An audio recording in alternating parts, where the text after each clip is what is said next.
بہنوں، بھائیوں، بزرگوں، نوجوانوں، دوستوں، احتجاج کرنا ہر زندہ معاشرے کے افراد کا ایک بنیادی حق ہے۔ یہ حق آپ کو آئین بھی دیتا ہے، یہ حق آپ کو آپ کے انسان ہونے کے ناطے سے میسر ہے۔ جب آپ کے وطن میں کوئی ایسا عمل ہو جو آپ سمجھتے ہیں آپ کی روایات کے خلاف ہے، آپ کی شرافت کے خلاف ہے، آپ کے اصول و اقدار کے خلاف ہے، تو آپ پر یہ لازم ہو جاتا ہے کہ آپ اپنی آواز بلند کریں۔ آپ کا آئین آپ کو یہ حق دیتا ہے کہ آپ اکٹھے آواز بلند کریں، آپ سڑک پر اکٹھا چلنا چاہیں تو اکٹھا چلیں۔ لیکن ہمارے ملک میں بدقسمتی سے اس عمل کو ایک جرم سے تعبیر کیا گیا ہے۔ ریاست یہ سمجھتی ہے کہ آواز بلند کرنے والے انتشاری ہیں، ان کے خلاف ٹیئر گیس شیلوں کا استعمال جائز ہے، ان کو لاٹھی چارج کرنا جائز ہے، ان کو روکنا جائز ہے، اور اس کے نتیجے میں ایک ہڑبڑ پیدا ہوتی ہے، ایک ایسی صورتحال پیدا ہو جاتی ہے جو نہیں ہونی چاہیے۔ املاک کو نقصان پہنچتا ہے، لوگوں کے جان اور مال کو نقصان پہنچتا ہے۔ دیکھیں، جب لندن میں لوگ نکلتے تھے عراق میں جنگ کے دوران احتجاج کی خاطر، 10 لاکھ لوگ ایک دن نکلے، ہم نے بہت تعریف کی، ہم نے کہا کیا باشعور لوگ ہیں، کیا باضمیر لوگ ہیں، آفرین ہے۔ لیکن اپنے ملک میں اگر آئین کی پامالی کے خلاف ہم نکلیں، اگر جھوٹے مقدموں کے خلاف ہم نکلیں، اگر الیکشن کو لوٹنے کے خلاف ہم نکلیں تو ہمیں انتشاری کہا جاتا ہے، ہم پر ٹیئر گیس شیلوں کی بارش کی جاتی ہے، لاٹھی چارج کیا جاتا ہے، جھوٹے مقدمے بنائے جاتے ہیں، FIRیں کاٹی جاتی ہیں۔ تو یہ ایک ایسی صورتحال ہے جس سے ہمیں نبرد آزما ہونا ہے۔ ہم نے اپنے ملک کو اگر بہتر بنانا ہے، یا جمہوریت نے فروغ پانا ہے، سچائی نے فروغ پانا ہے، شرافت نے فروغ پانا ہے، تو ہمیں پروقار طریقے سے اپنی آواز بلند کرنا ہوگی، ہمیں احتجاج کرنا ہوگا۔ اس سے کوئی مفر نہیں ہے۔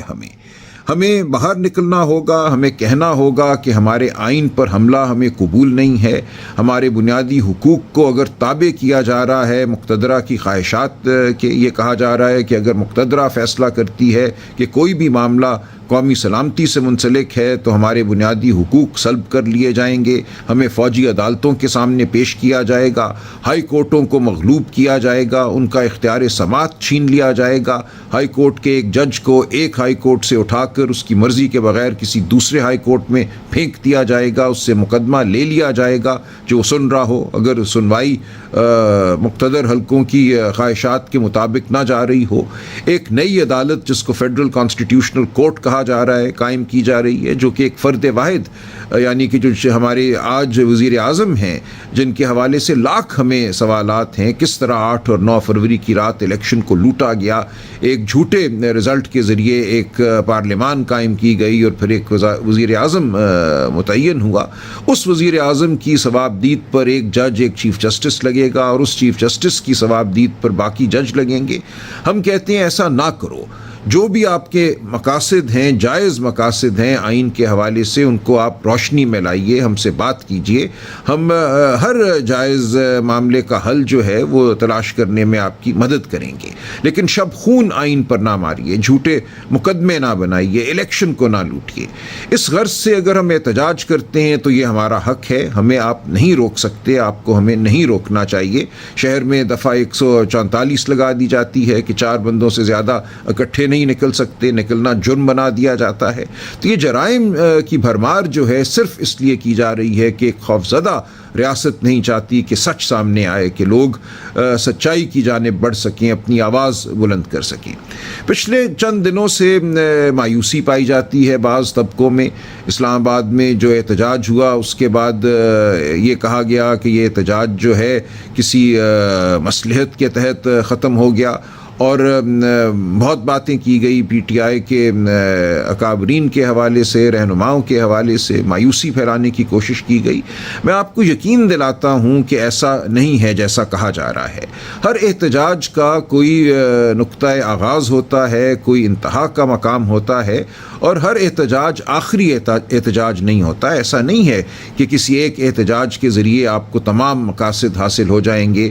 جو ناحق لیڈر عمران خان پابند سلاسل ہے وہ چھوٹ جائے گا، یا آئین میں جو ترامیم کی جا رہی ہیں وہ رک جائیں گی۔ یہ ایک عمل ہے، اس عمل سے ہمیں جڑے رہنا ہے. یہ ایک آئینی اور قانونی عمل ہے. ہمیں قانون آئین کے دائرے میں رہ کر اس عمل سے جڑے رہنا ہے, اپنی تگ و دو کو جاری رکھنا ہے.